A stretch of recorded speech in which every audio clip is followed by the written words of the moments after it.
Hello, and welcome to Prabha Khaitan Foundation. And I'm going to hand over to our hostess for the evening, all the way from Jaipur. So over to you, Akriti.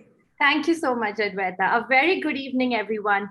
And I, Akriti Periwal, Honorary Convener of Overseas Affairs, Prabha Khaitan Foundation, welcome you all to a brand new session of Tete, an initiative of Prabha Khaitan Foundation on the YouTube page of Kahali. Prabha Khaitan Foundation is dedicated towards socio-cultural welfare for the past 4 decades.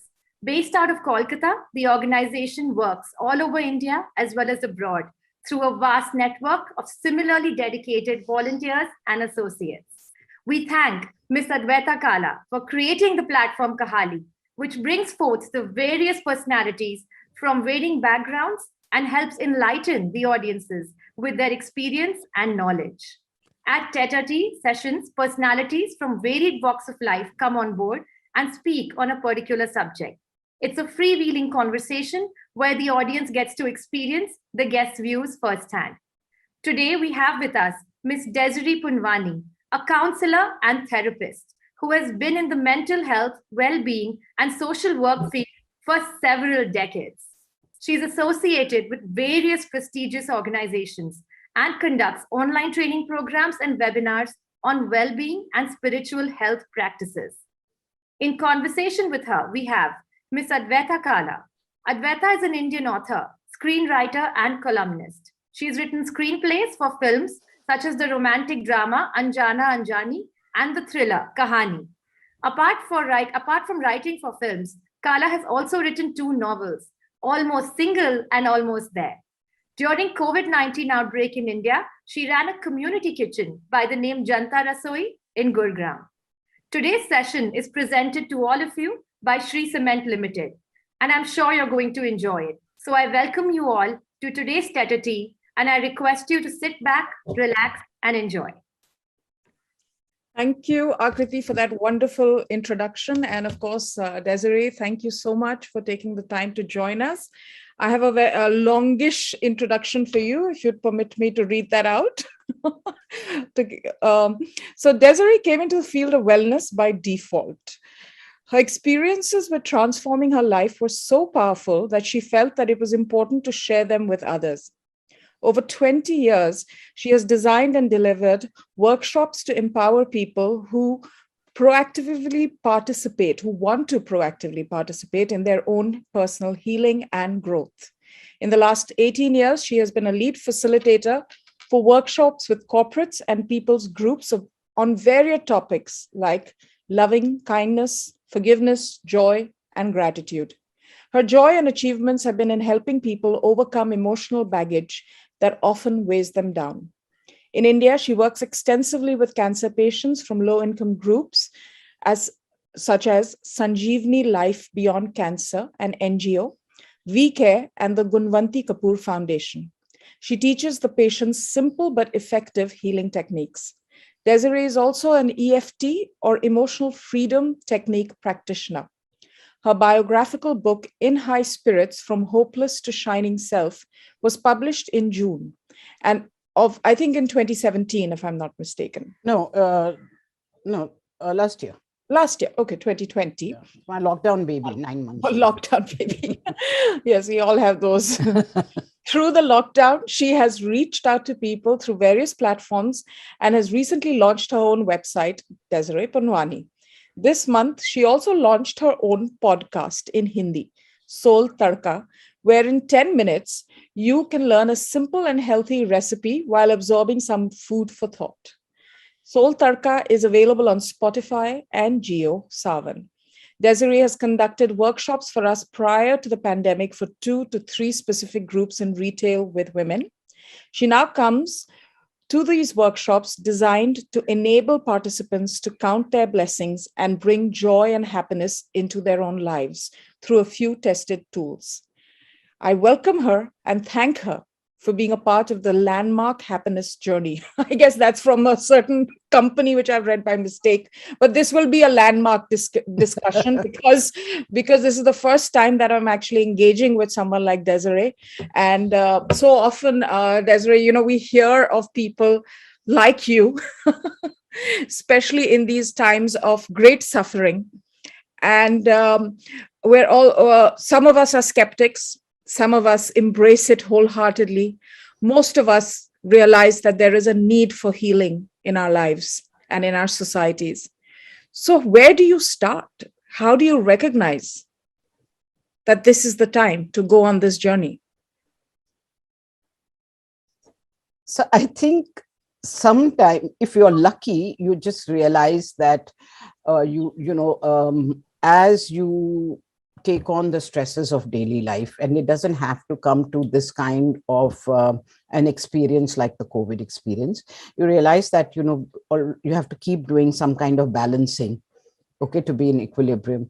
But more often than not, many of us have to come to a degree of suffering before we realize that, look, this doesn't feel good and I need to do something, so that my whole life is not about living at the edge of neurosis and suffering. Wow.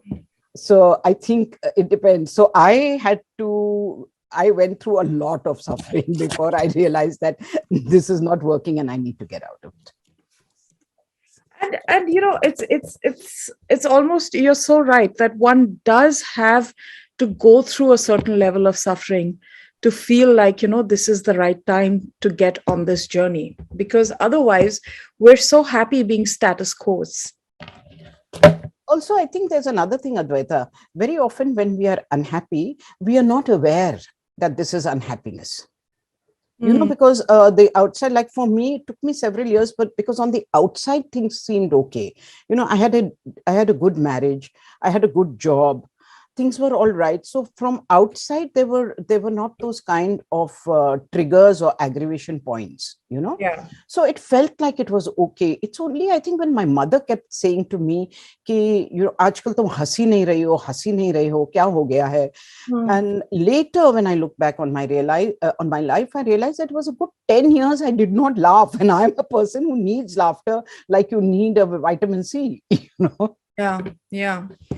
And I mean, it's remarkable. Sometimes, there are other people that, have alert you to this sort of circumstance, and you don't figure it out yourself. You have discussed very candidly your, interaction with alcohol.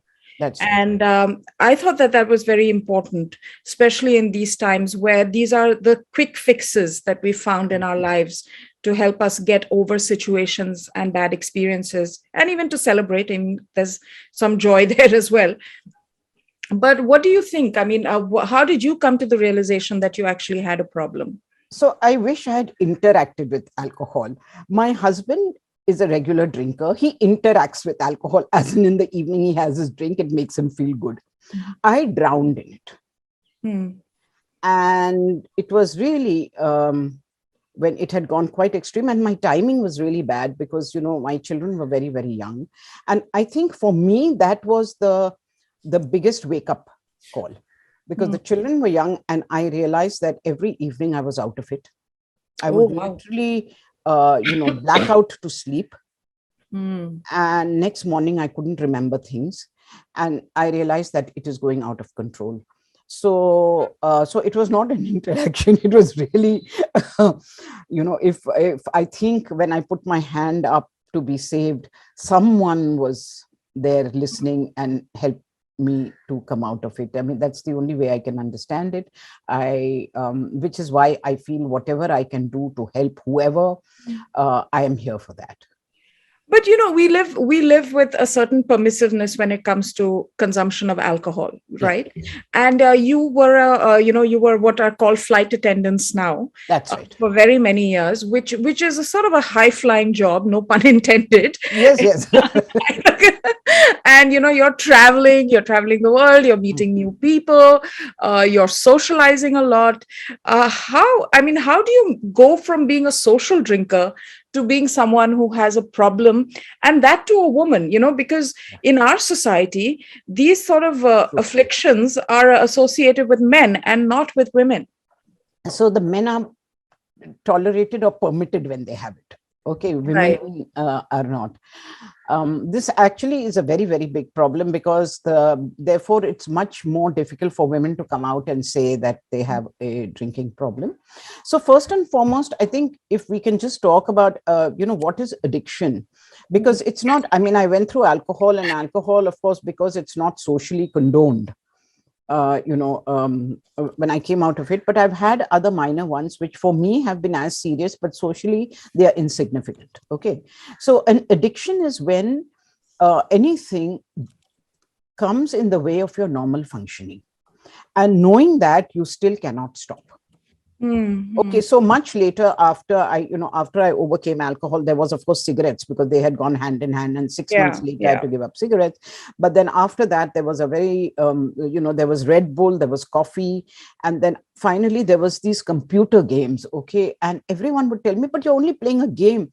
I said, yes, but if I'm looking at the clock and it says 10:15, and I say I'll stop at 10:30, and the next time I look, it's past midnight, and again when I look, it is past 2, I have a problem, especially when I have young children at home, even if I don't.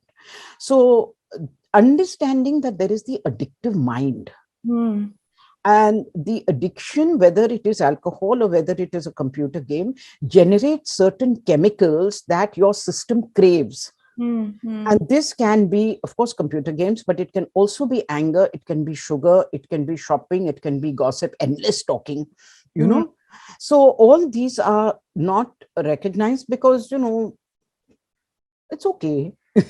Yeah. But the disruptive effect on the individual and the family can be equally devastating.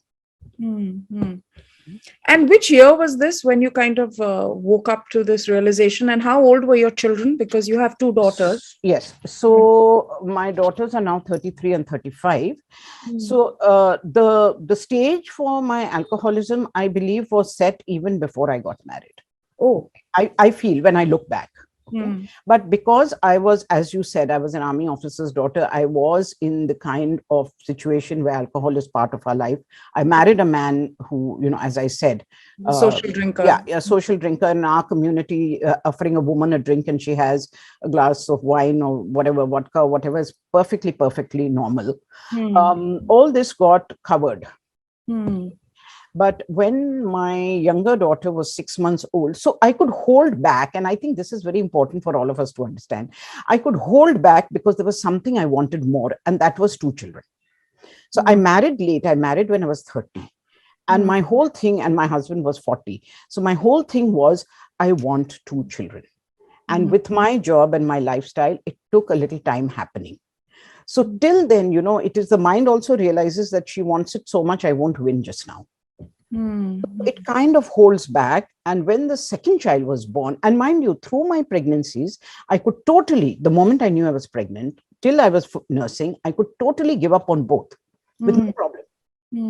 Okay, because as I said, it's what you want the most will be predominant, So, but the moment I stopped nursing my younger one, which was when she was about 4 or 5 months old, then it was like the mind said, now I have waited long enough. Now let's go for it.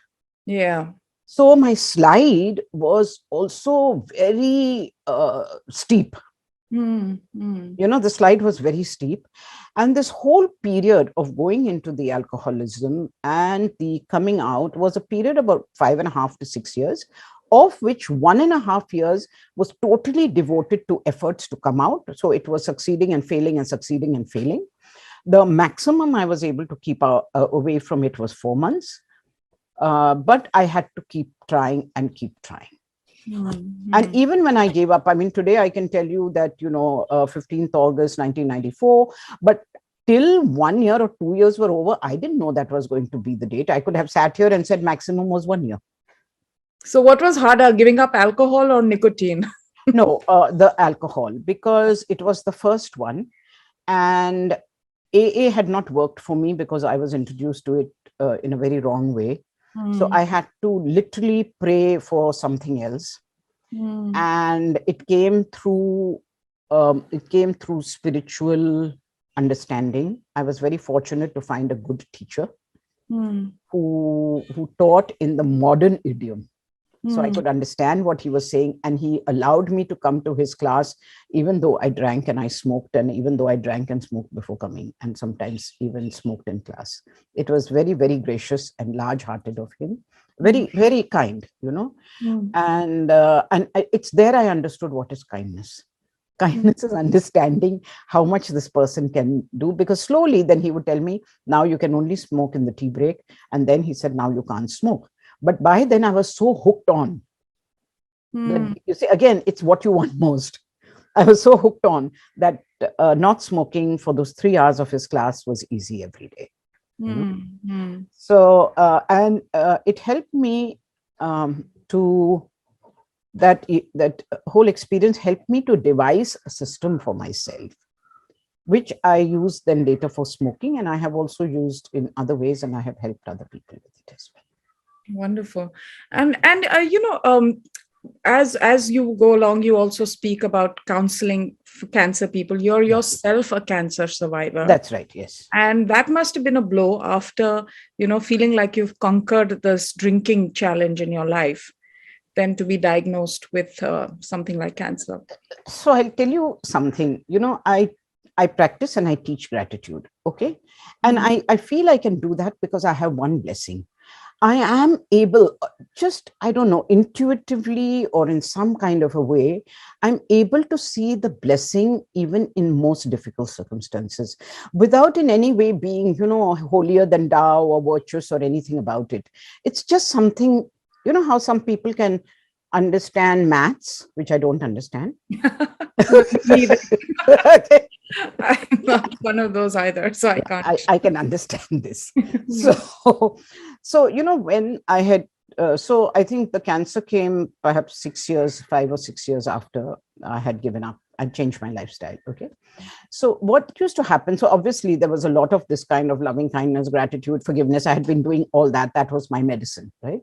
Yeah. There was this thought that used to keep coming to me that if, as of today, I could be constantly positive, which I knew I could not be. All right. Even then, what happens to all the negative stuff that happened in all those years? And some of which I didn't even remember. I mean, some of the things when my mother would tell me later that I had said and I had done, I was horrified, at what I had said to her, especially because I never felt all that anger or whatever at her. I had just used her as a dumping ground, So, but I was horrified that I could even think like that or talk like that. All right. But all those things, I used to wonder where will that go? Because that has already been done, right?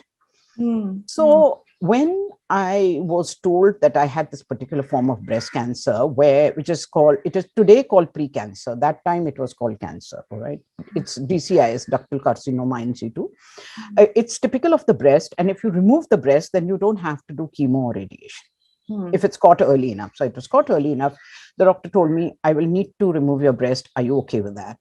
And I don't know how this sounds to you, but when I was sitting there, it was like there was this thing saying, you wanted an answer, where that goes. We are taking it all out. So tell him he can remove the breast. Oh, okay. So this is what I mean. It comes as such a huge blessing that all that stuff is being swept aside. It's being removed. If I was asked which part of the body can we remove, I wouldn't be able to give an answer. This is a good choice that the divine has made. And also at that time, my mother was in the last stages of her breast cancer. Okay. And although it would seem to people that it was a difficult thing. It was very difficult because especially I had to have another surgery after 4 months. And I was not sure because I didn't know what her state will be. Okay. But the thing is, she role modeled for me how you can be in a situation like that. And I gave her hope that even though I had it, I would survive and do better than her. So, it was such a synergistic learning for both of us that even though there is this big cloud of cancer hanging over it in a sense, but honestly, and I'm not just saying this because it's dramatic, the sun was shining through for both of us. Through this experience. It was such a wonderful learning experience for both of us, and that we could sit and talk about it, Sure. I've had a reader, a viewer rather, Bikram Mondal, ask you that, how does one leave smoking? Any tips or tricks? Anything off the cuff? Off the cuff, it's my solution for everything. That you need to do whatever you do, it has to be three-pronged. There has to be something for the body. So for the body, you would do whatever you can in all the other fields to detox.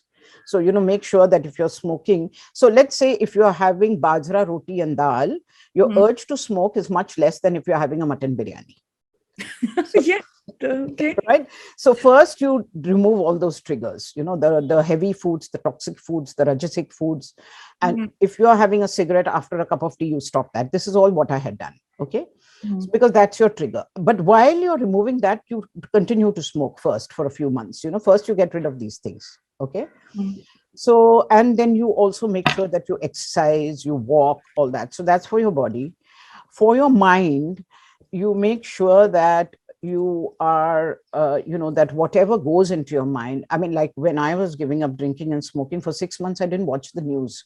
I didn't want anything toxic going in. All right. So you do everything you can to purify the body and the mind.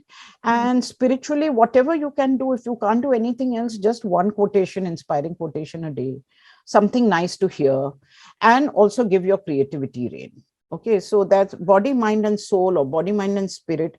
If you work on these three simultaneously, for anything you want to overcome, whether it is difficult times like COVID, whether it is an addiction, whether it is depression is nothing but an addiction to negative thinking, any of these, then it has to be a multi-pronged approach.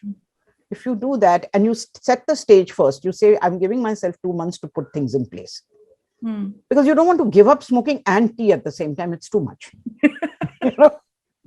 So give up tea, introduce nimbu pani. Nimbu pani is not your trigger, hot water with lemon. Then when you give up smoking, you're already feeling good. Then be kind to yourself, make it easy for yourself. But really be kind. Like that's why I told you that teacher taught me. If he could accept me in his class, which no spiritual teacher does, I would come drunk to his class. Oh, wow.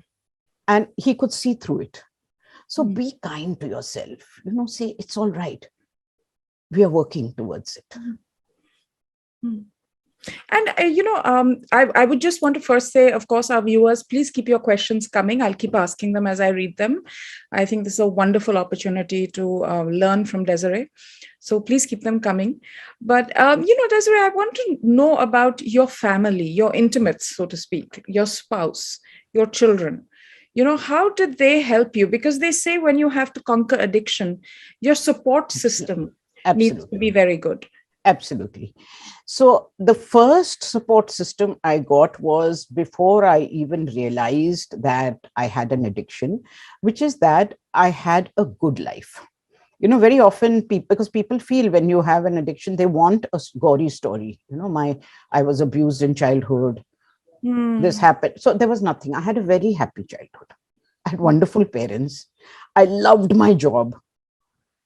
And I have a sister who's younger to me, but she married before me, and that was fine with me because I was having such a good time in life that didn't give me any kind of hang up.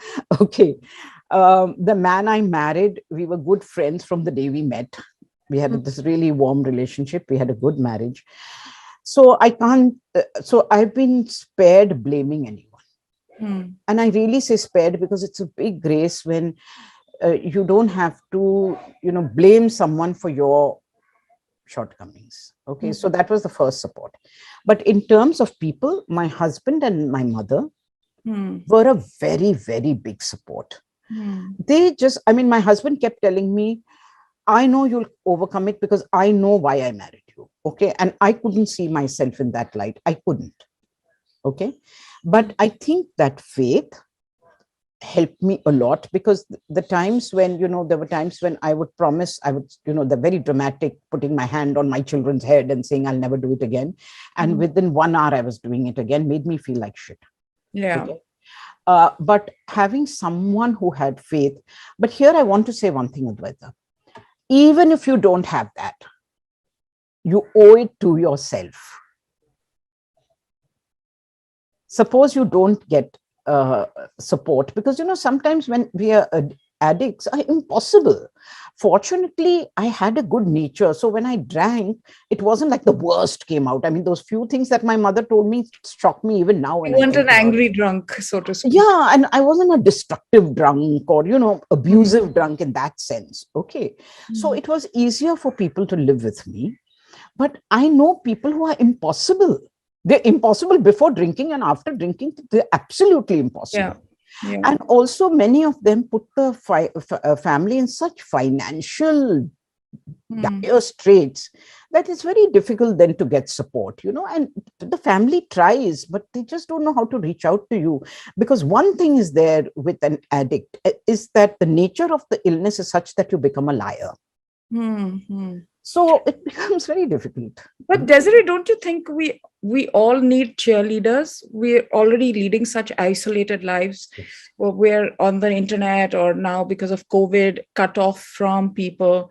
So there is that need to do, have cheerleaders in one's life. And sometimes you may not have that cheerleader. Yeah. What do you do then? So I think one of the first ways is to become one yourself. Okay, because see, the as long as we continue being part of the problem, that I don't have a cheerleader, I don't have someone to support, like I saw in COVID, that all those who volunteered, even if they volunteered for 1 hour a week, okay, they became part of the solution.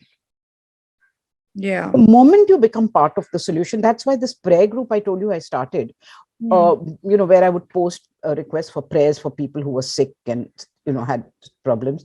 People who were on the prayer group felt they were part of the solution. They could pray for someone rather than saying that so much bad is happening. But people who only kept repeating the negative were part of the problem.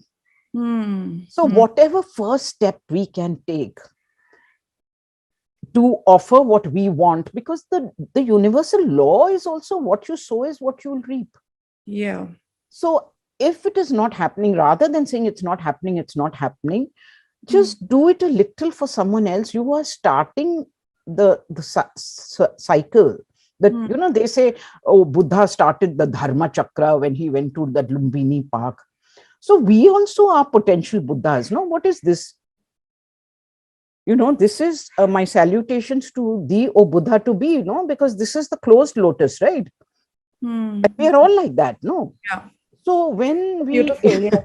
So when we understand that, and when we understand that we also can start the motion of the Dharma wheel in our lives, and what is the Dharma wheel? That what you do is what you get, what you give is what you get. So if I'm not getting it, rather than being stuck in that not getting, maybe I can just start it in the smallest way possible.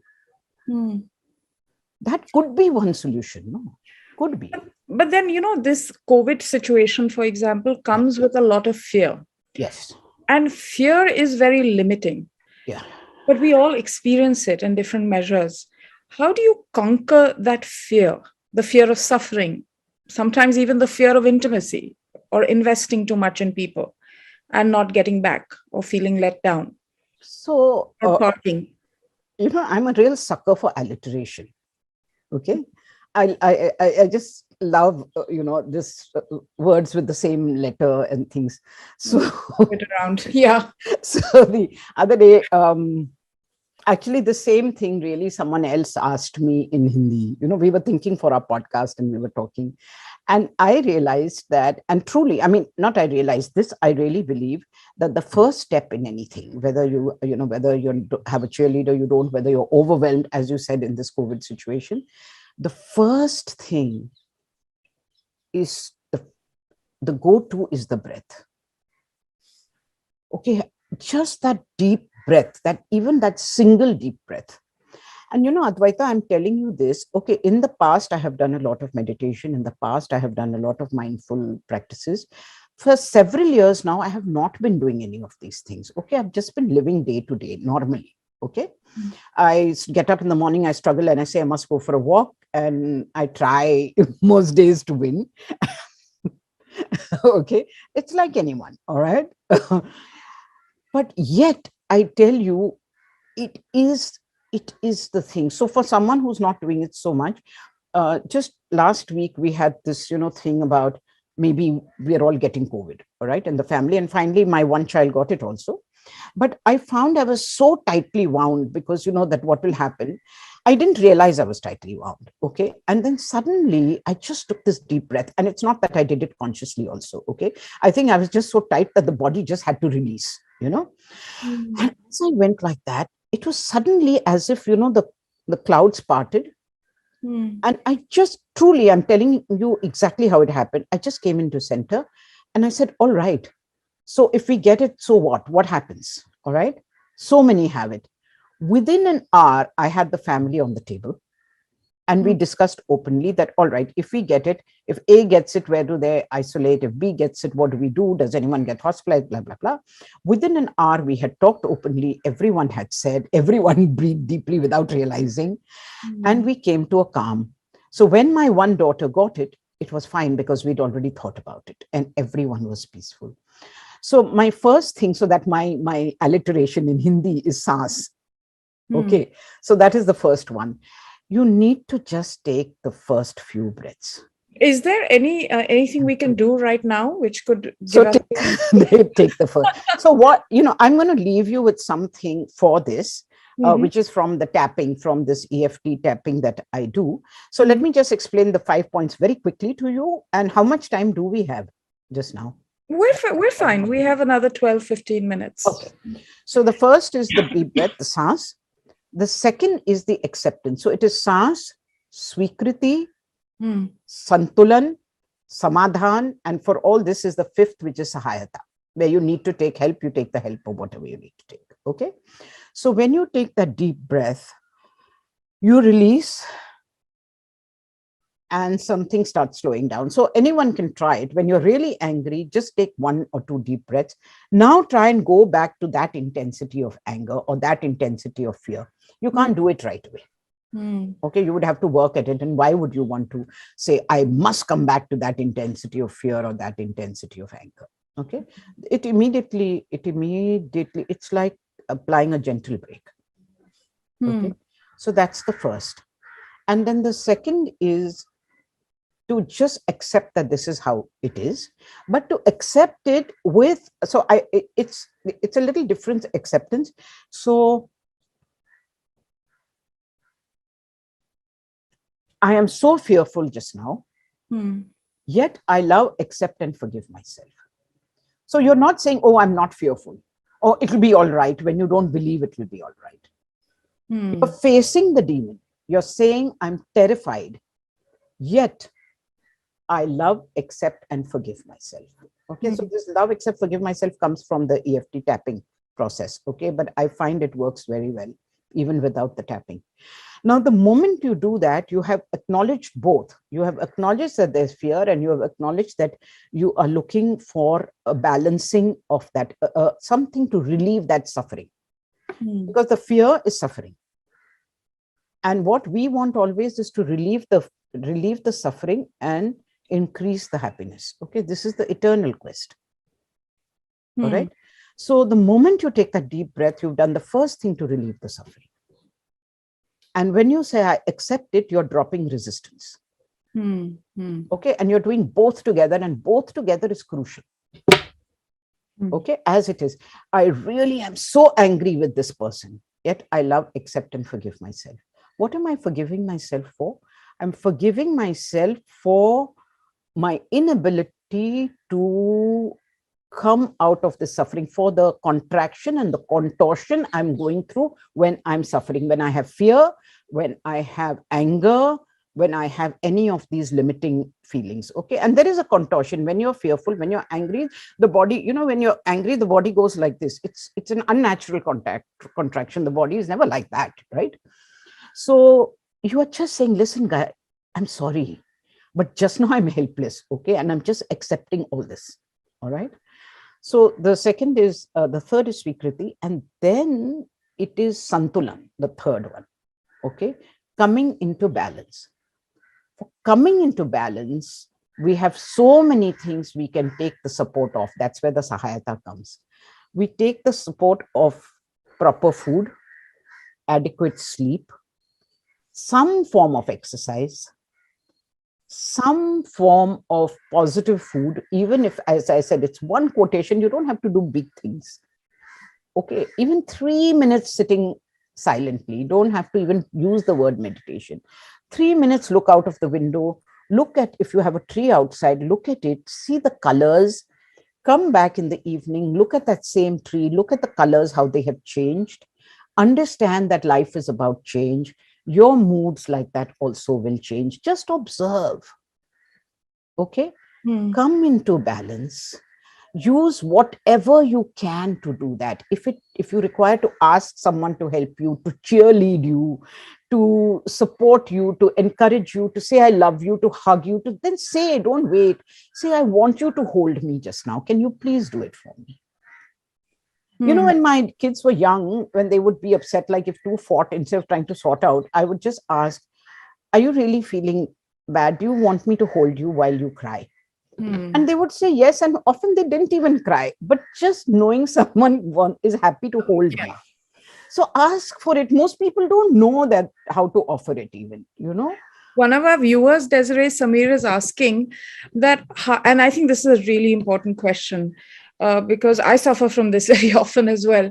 You know, how do you distinguish between bad thoughts and good thoughts? And I think what he really means is about negativity and positive thinking. You know, and you're right, like so much of our, you know, when we're in school or college, we're told that critical thinking is a skill.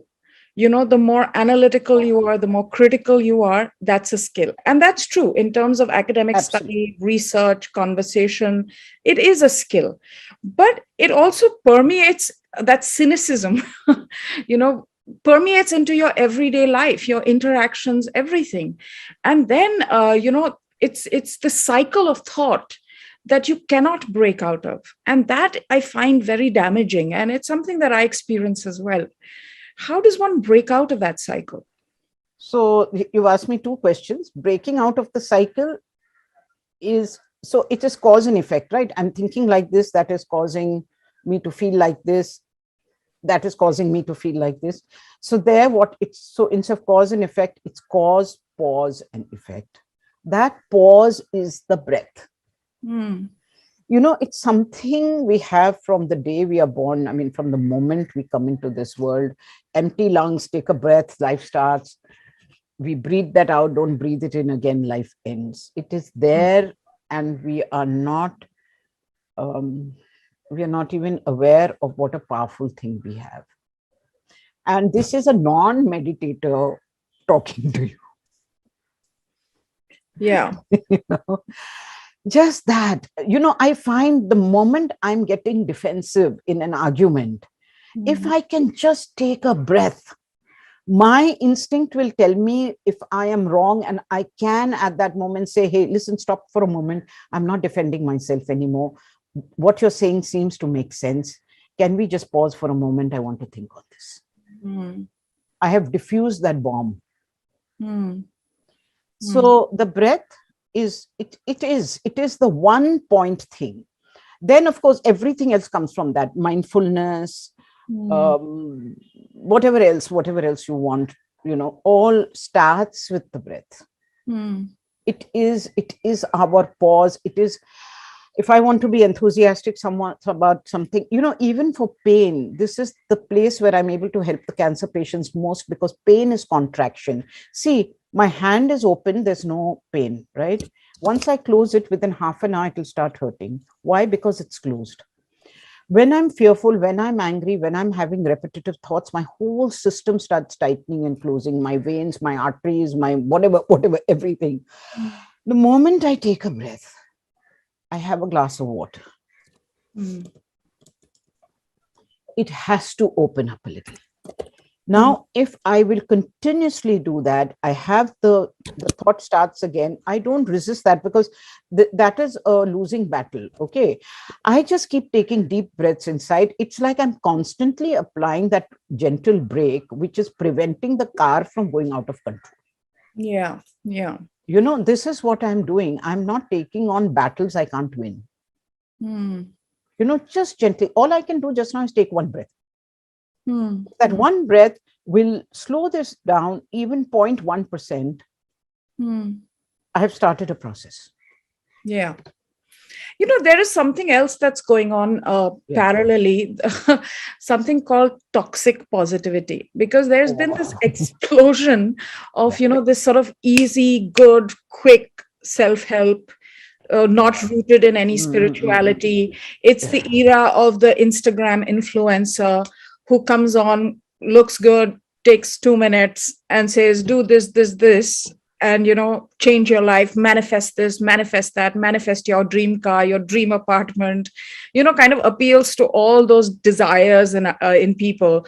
And it's started off a parallel phenomena of toxic positivity, where you actually turn away from the realities of life, which is why I find what you're saying very significant when you were talking about fear, is that when you say, I accept that I'm fearful, this is my demon, and I'm facing it, as opposed to turning away and sort of saying, oh, everything's fine, everything's great. So really this is what I was saying, that it'll work if it's true.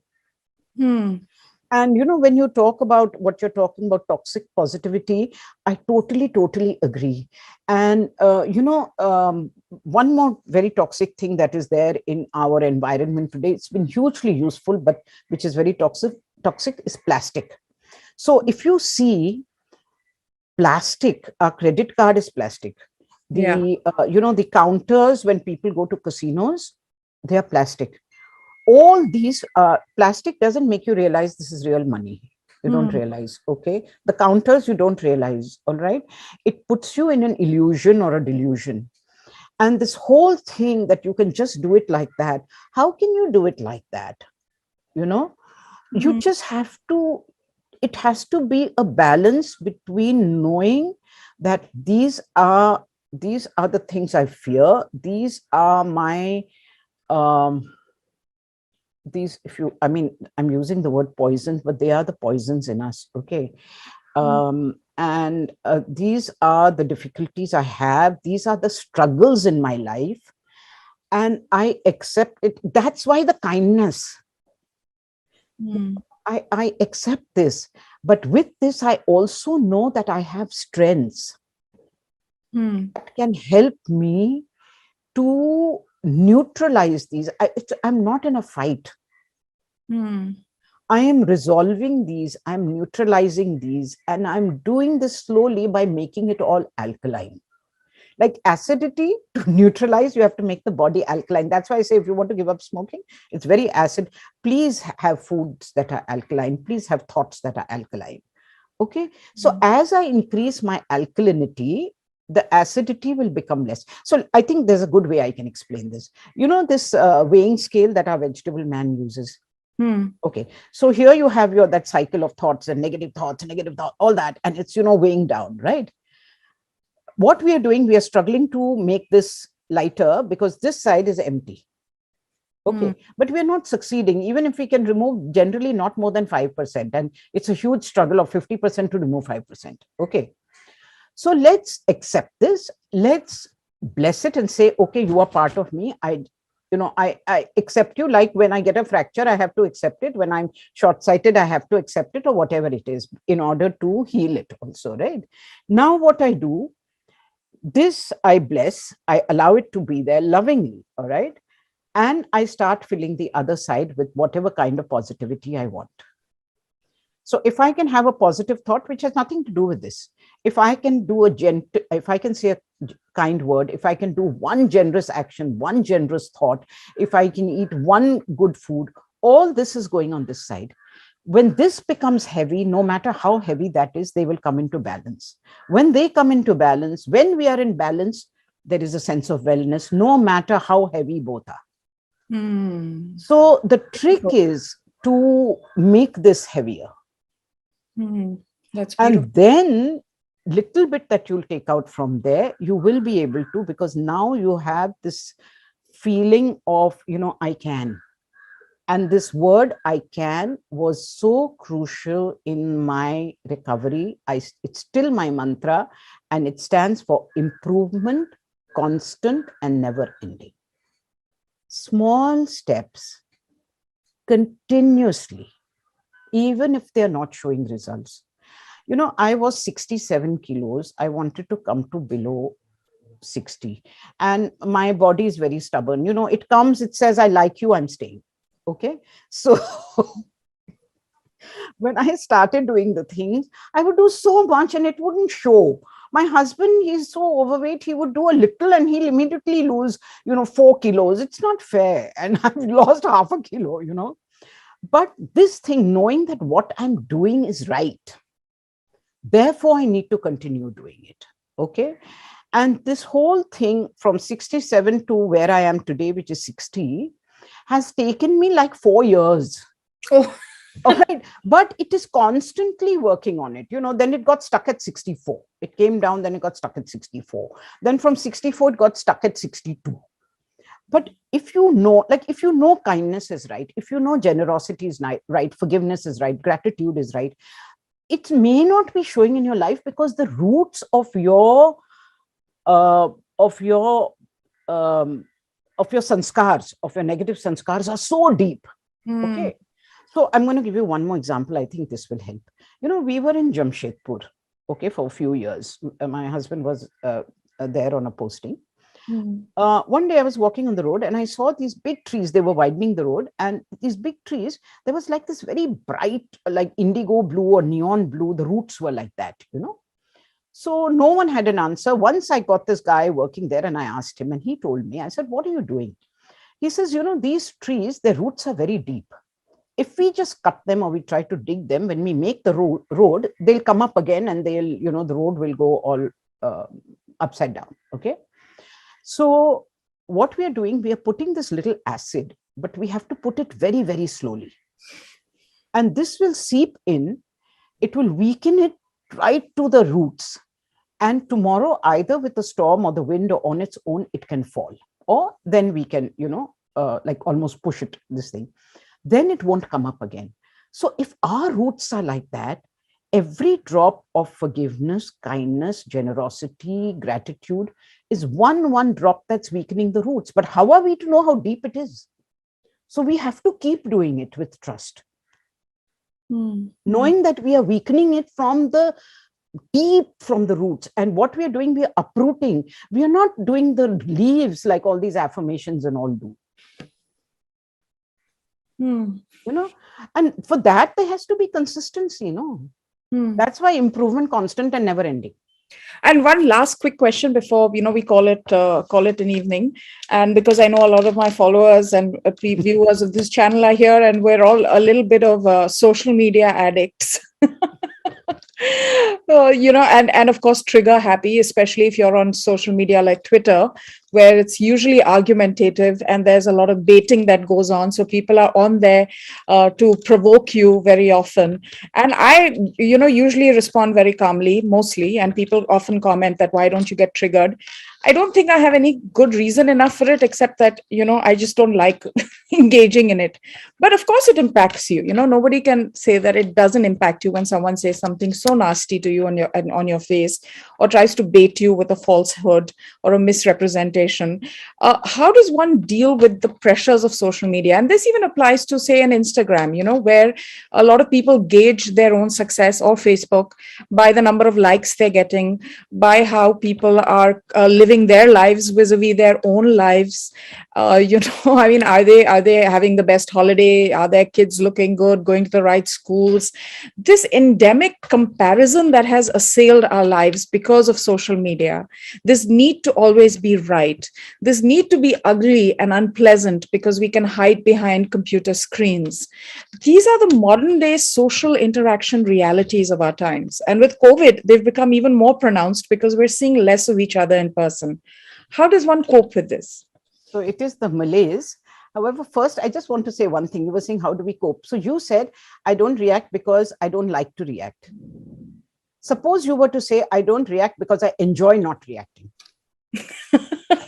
No, because, it's still an effort. I have to hold myself back. Yes, it's not like I don't have to come back. The mind is understanding it at a different level, because that is coming from a power. I enjoy not reacting. To a low voltage, I don't like to react. Yeah. So the first thing we have to do, so these are like laser beams, coming at us. So we have to increase our, what did I say? Our energy levels. So this is a big malaise, and I just completely understand. It requires us to let go. There is no other way, because this is the most potent and most dangerous way we are all being entrapped. Even advertisement is, owners, neighbors envy, owners pride, uski sari mere sari se achhi kyon. It even goes down to that level.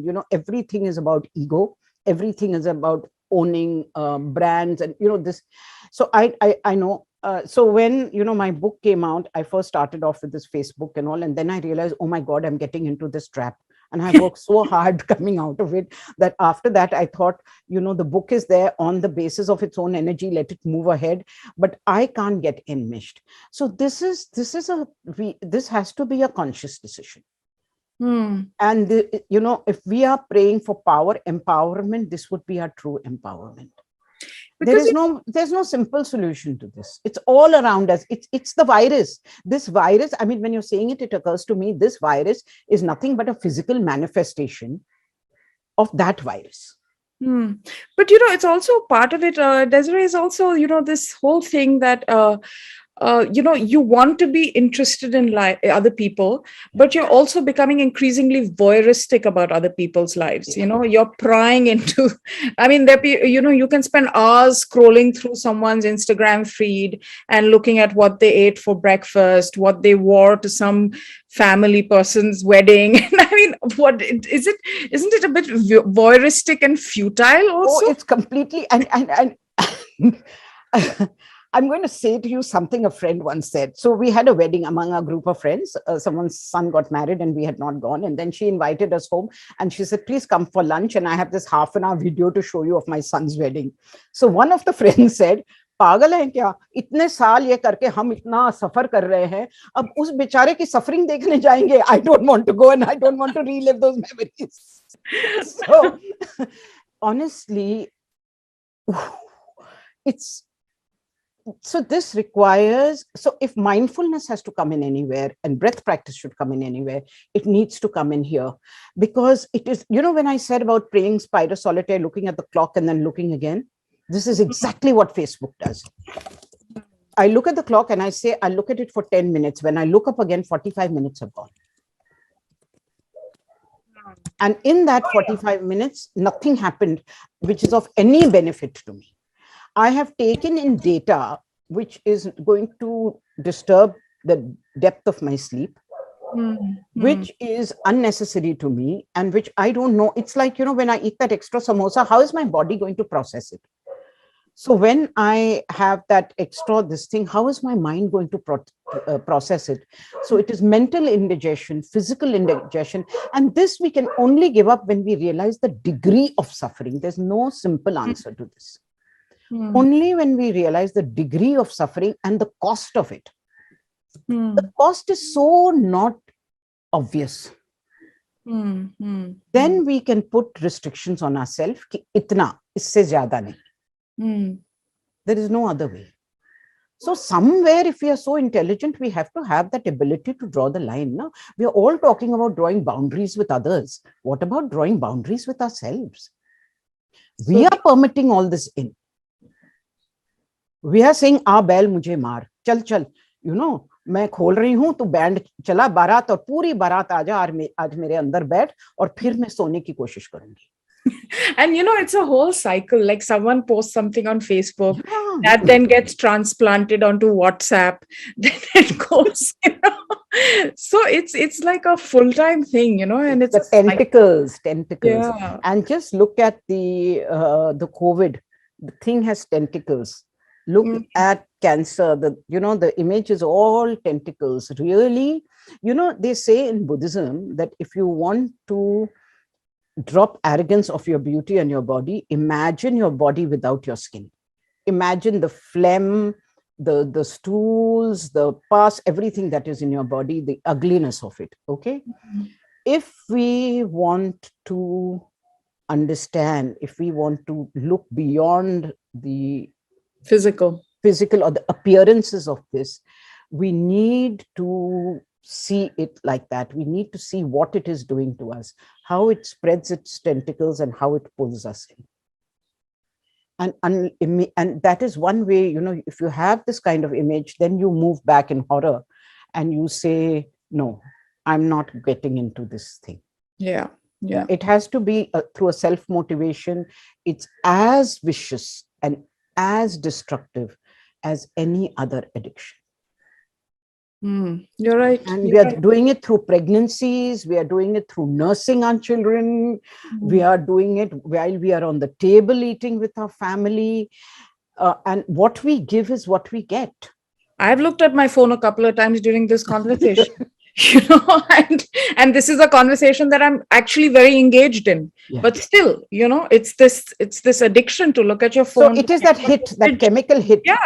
Yeah. It's a chemical hit. And also, there is something, when I wanted to give up smoking, before I gave up, even after I gave up, for a long time, I had either a mala, that's why I still have today, and I had this, the counter. So I would do my mantras on this, and then later on I had the ring because that was easier to handle.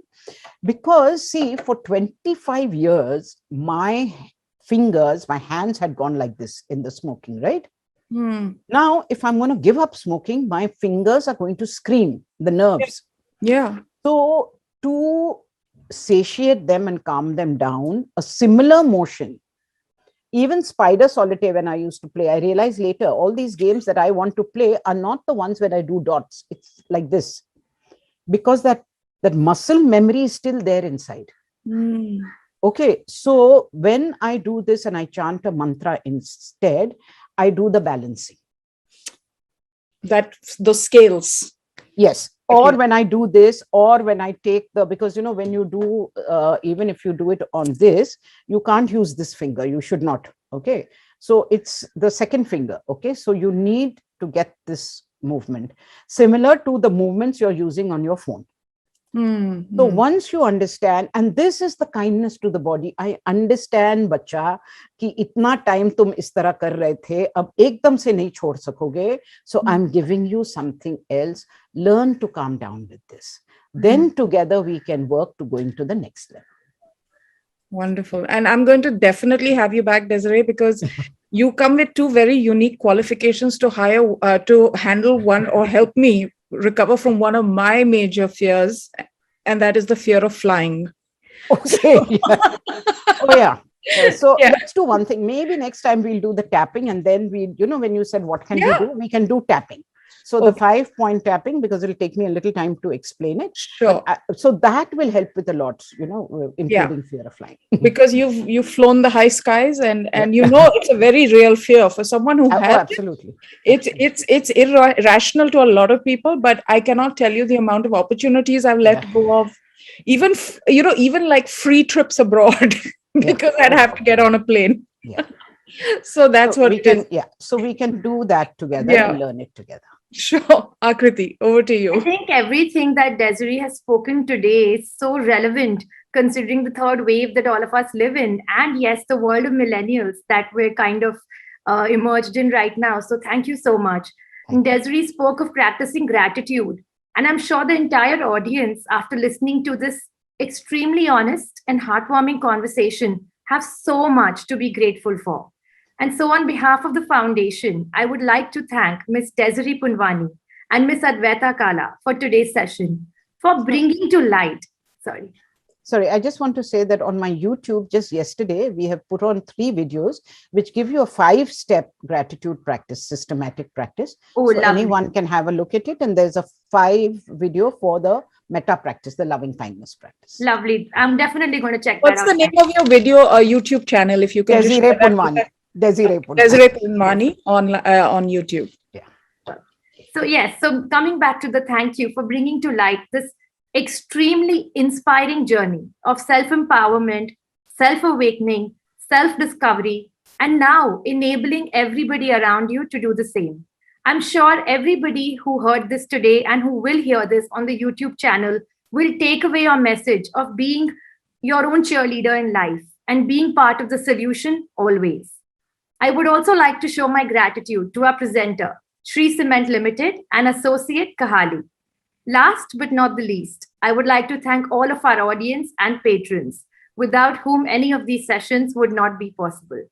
Thank you so much. And I'm always surprised by how, when we're wrapping up, our audience numbers increase. So I just want to say that this will, of course, be on the Kahali site, this video. You can watch it later. It'll also be posted on the Prabha Khaitan YouTube page, so you can look at it there as well. I think it's something that will really help you in these times. I'm really hopeful to have Desiree back and sort out a few more issues in my life in particular.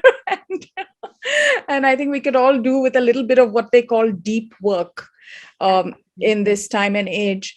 And I really want to thank you all for joining us. Do like, share, subscribe, share this video. These are difficult times. And if it can help one person make a difference, change their lives a little bit for the better, then I think we are contributing and are part of the solution, as Desiree said, and not part of the problem.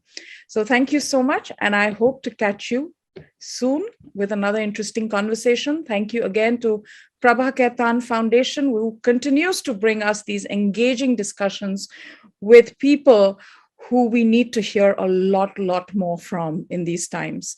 And of course, Akriti for being our wonderful host this evening.